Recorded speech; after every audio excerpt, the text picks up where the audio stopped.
Thank you for that wonderful introduction, Saskia. And hello, everyone. I hope you're having a good afternoon. How about this conference, huh? Yeah.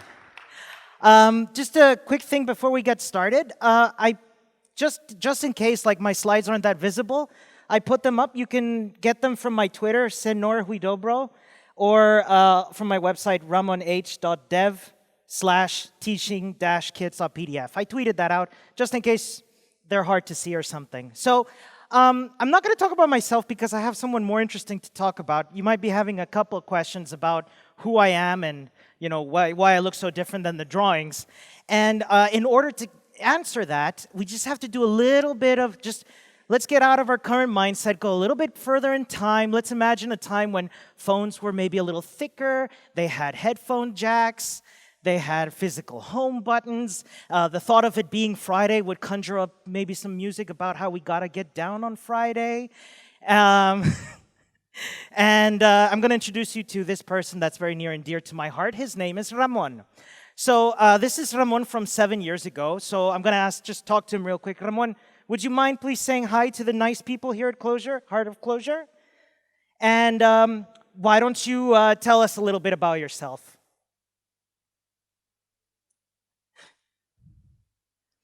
You'll have to forgive him. He's a little shy. I'll do the talking. So just as he's shy doesn't mean he's not happy. Ramón is a freelance software developer. He's been doing Mac OS and Ruby web development for a few years, and he's been really liking it. But he started to get a little bit of an itch. He's been hearing about conferences and workshops and communities and Rails girls and this sort of thing, and he's thinking, I could contribute to one of these things. I could go to one of these things. I could be a part of the community. So what Ramón did is he went to a local meetup. Still lives, some would say, in Vienna in Austria. And so he went to a macOS and iOS developer meetup. And it was in German, which is not his first language. And it was also he didn't fit in all that well. Like when he came in, there was some heated argument about Vim and Emacs going on, and he did not feel at all comfortable. So he ran back to his hobbit hole and felt pretty crappy about himself. So he thought, okay, well, I don't think I'm ready to connect with the general programming community, so why not, instead of showing to an existing set of people why I love programming, why not introduce a relatively young group of people what makes programming so great to me? And so what Ramón and his girlfriend at the time, now his wife, did is they started an after-school activity at his old high school that they called computer game programming. And Ramón's old high school, the Vienna International School, was very nice to lend them their children to experiment on and try some things out. And you might be wondering why games. Well, going back on what May was talking about earlier, games have this really fast feedback loop of gratification. You change some code, and then you can start up your game and see it immediately running. That doesn't mean that we didn't try other stuff during that time. We also tried something. Anybody here heard of Sonic Pi? Yeah, that's what I like to see. Yeah, Sonic Pi lets you do code music, which also has a really nice instant gratification. Word of advice, if you have a group of 15 or so kids coding music, give them headphones. For your own sake. So when Ramón and I'm going to transition to me now. When I and my girlfriend started teaching children to code, I would start every year by telling, all right, everybody, my goal here is to make you feel like hackers. And some of them would giggle, talking about like getting into each other's Facebook accounts or something. And I said, and when I say hackers, what I do not mean is the businessman in the hockey mask. Can you see that? You cannot. It's the businessman in the ski mask, right? Going online and stealing your bits. What I meant was someone who can use creative ways to solve problems. That's what a hack is. And so what we did is we used this programming library called Gosu, which if you haven't used it, I recommend it. I did look up 5 minutes before my talk if it's available in Clojure, and the answer to that is, I guess. maybe something you want to look up. It is in C++ and Ruby, and maybe there's a Clojure wrapper as well. It's a lot of fun because it lets you very quickly get up and running with coding two-dimensional games. And in my infinite wisdom at the time, I was 7 years ago, I thought, hey, what better way to start than by doing no research at all and jumping in headfirst to teaching children, which, as I learned later, was a huge responsibility and very tough. So one thing to bear in mind is that these children were 11 years old at the time, 10, 11, something, fifth graders. And, it's an after-school activity. It's the end of the day. The kids are tired, and I'm trying to compete with math and English and physics and whatnot, trying to keep them energized and interested in something like computer logic. And what happens is that if this is an after-school activity and it runs for about an hour and it's one session a week, not a lot of knowledge gets retained if you're doing it so sporadically. So I know what you're thinking. Give them homework. It's not going to work for an after-school activity. And, there were other challenges along the way. Since it was an after-school activity, the way it worked at the Vienna International School is that every semester, that is every half a year, kids would have the opportunity to renew their subscription to, subscribing, to the activity and decide whether they want to continue after half a year or not. And sometimes some kids would not want to do it because in the summer semester they wanted to play sports, or maybe an after-school activity where you do nothing but play Minecraft would come up. Who knows? And being human, I couldn't help but took it personally and think, did I fail these children? Did I make it seem like they weren't good enough for programming, or was I not a good enough teacher?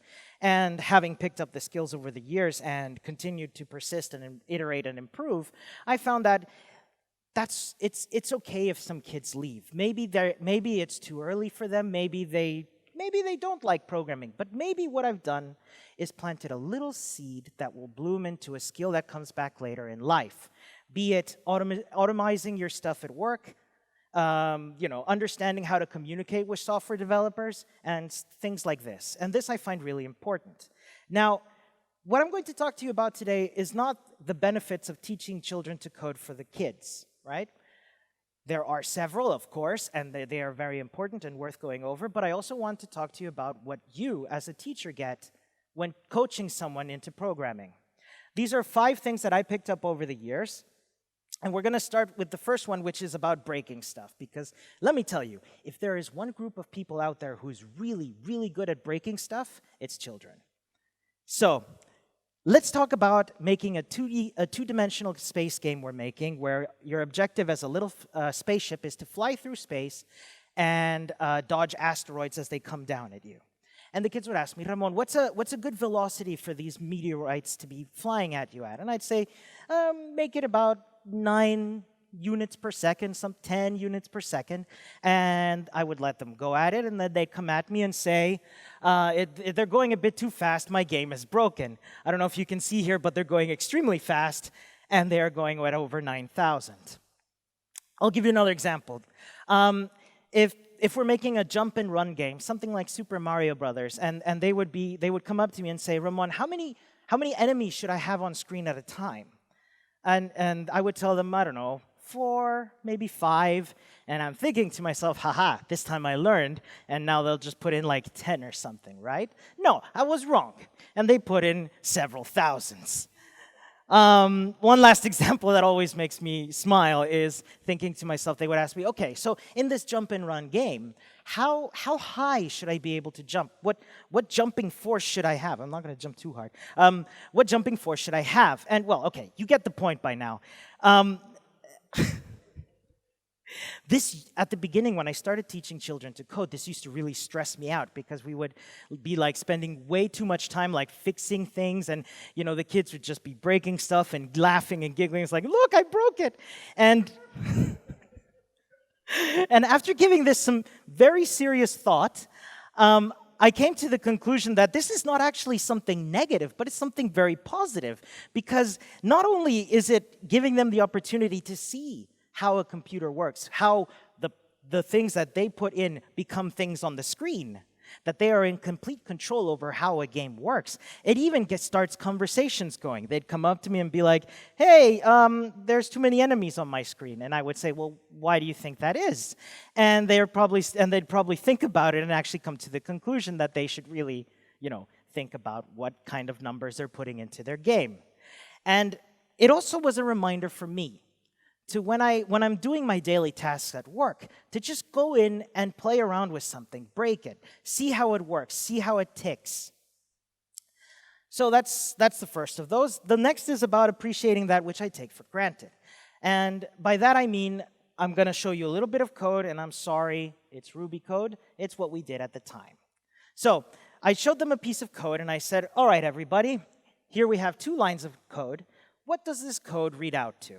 What's going to happen if they run this code? And they would tell me, well, it assigns a variable called Anna, and it prints out the value of that variable. So it'll print out Anna, to which I said, yes, that's right. Now, how about this piece of code, I said. What does this piece of code do? And they said, well, it prints out Anna. To which I said, well, it does not. It gives you an error saying that the variable called name does not have a value. And I kind of hoped that they would incorrectly say this so that I could explain to them how code works. It's like reading a book, I told them. You go from beginning to end, word by word, line by line. Now, one thing I love about teaching children is that I encourage them to always interrupt me and disagree with me. And one of them said, well, okay, fine, but Ramon, have you ever read a choose-your-own-adventure book? So what a choose-your-own-adventure book is that you read a story in a broken-up way. You would get to the part of a story, and it would say, if you want the character to do this, go to page 65. If you want them to do the other thing, go to page 102. And so that got me thinking, and really, I started noticing from that moment onwards how important it is that even though we as software developers understand from the beginning of a project, line A follows line B, these are things we learned at some point in our careers. Here's another example that I really like.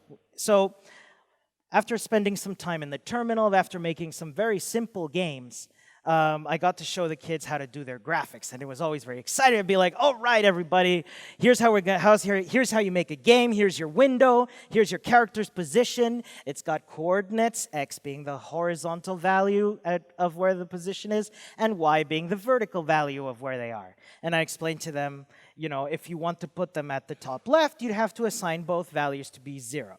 And as I was talking, one of my kids says to me, no, hold on. So I learned in math that the origin is at the bottom left. Why are you computer people so weird in doing it so differently? And I had no idea. And I became scared. I was like, oh God, I'm a fake. And so I went and looked it up. In case you're curious, it's because of these old things. I say old, but I'm as old as these. And these are old monitors that what they would do is they would render from top to bottom, left to right, each character on a screen. And I found a YouTube video that I highly recommend checking out. I don't know if we'll be able to see it here. I grabbed a GIF of it.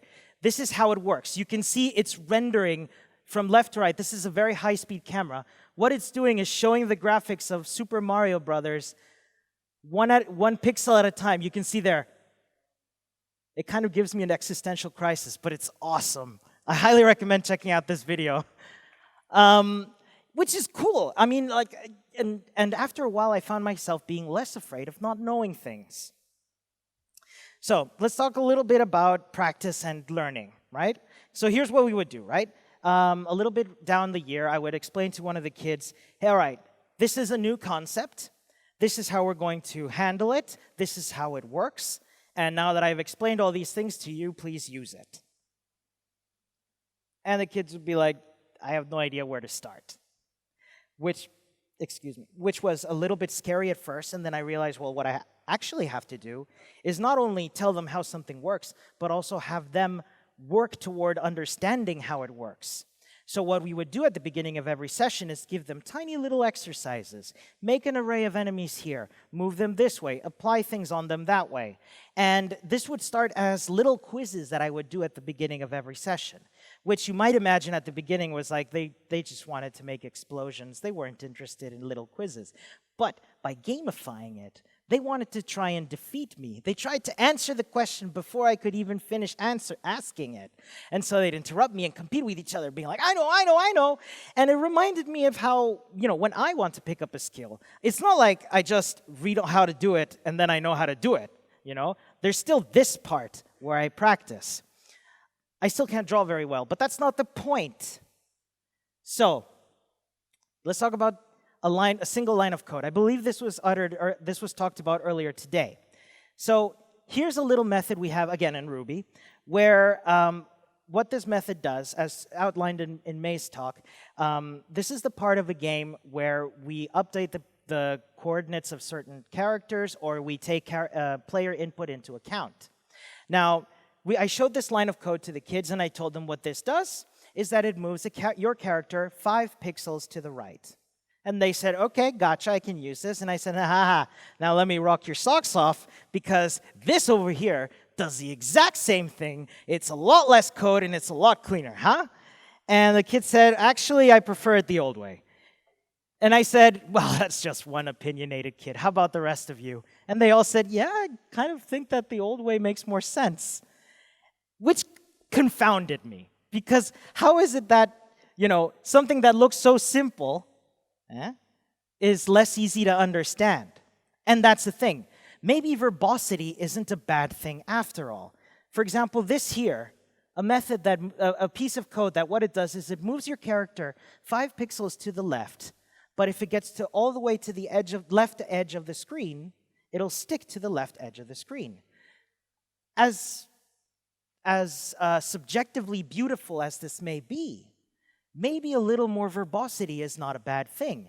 This piece of code here does the exact same thing, is a little more verbose, but maybe it's a little easier to understand. And so when you're passing code between different developers, you can communicate these thoughts a lot more easily. Now, this is my favorite. So put yourselves in the perspective of, you're about 3/4 of the way through a session, 15 minutes late. Everyone is complaining that their game is broken, and I'm panicking. I'm just like, oh God, I gotta get everybody's games working so that they can go home and show their family and friends. And they're going like, it's broken, it's broken. And I'd be like, oh, there's a little thing there you can fix. And they'd be like, but can't you just do it this one time? And I'm like, oh, okay, I'll do it this one time. And what happened? After a few times of doing that, instead of asking me for help or even trying to fix it themselves, they'd just throw up their arms in the air and goes, it's broken. And they wouldn't care anymore. And I freaked out. I think to myself, am I creating a generation of lazy people? So what happened? Pay no mind to what this code actually does. There is a typo in here. There's a missing end. And so a kid would come up to me and be like, hey, it's broken. And I'd be like, here's an idea. And then I went over to this one kid who had already finished. And I asked her, hey, Alicia, can you help? Sorry. Alicia, can you please help Jeremy over here? And Alicia would come over. She was done. She was adding features and explosions to her game. And she came over and she showed him what was wrong, the missing end. And after doing that a couple of times, I didn't even have to ask anybody anymore. I started noticing that they were doing it by themselves. Oh, I see. Yeah. I started noticing that they were doing this by themselves, which, if you think about it, is kind of a naturally occurring pair programming, which was amazing. I was astounded that the kids were highly motivated by helping each other. And again, it became a little bit of a fun game. I kind of feel like I can't see you all. I kind of became a fun game. And by doing so, I also realized that by looking at people's different types of code, I'm reading more code now. And of course, pair programming is a naturally occurring thing, and everybody should do it.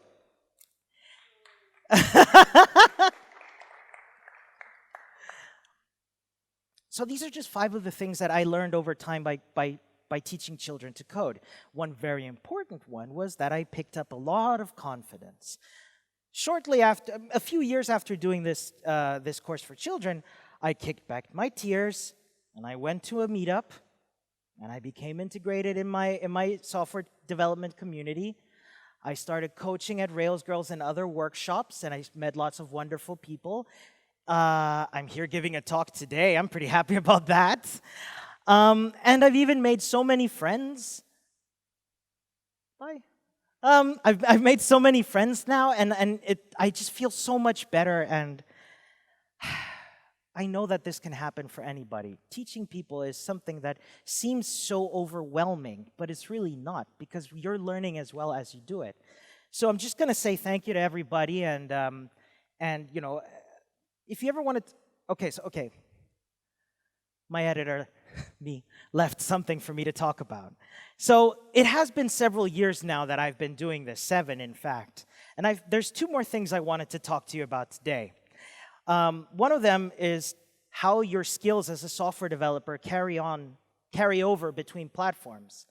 Back then, if somebody had come up to me and said, Ramon, you've been doing some macOS programming and some Ruby programming.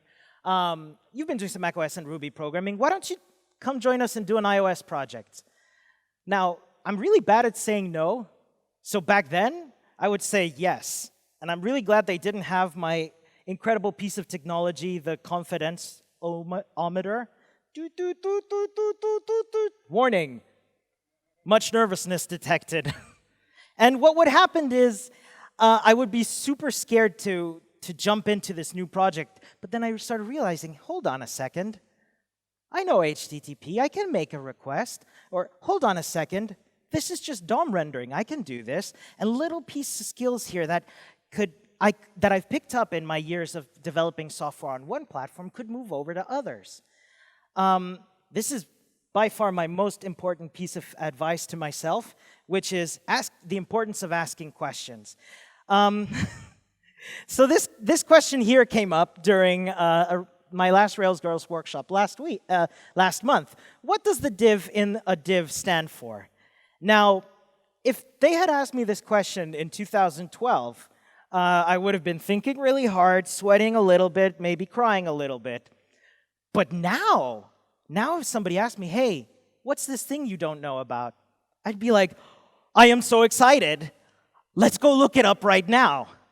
Because something like a skill such as looking something up is so valuable that you don't really realize is a valuable skill over time. You sort of just take it for granted. You know, those 30,000 Stack Overflow tabs you have open in your browser, that's not something that you started doing naturally. You learned to do it.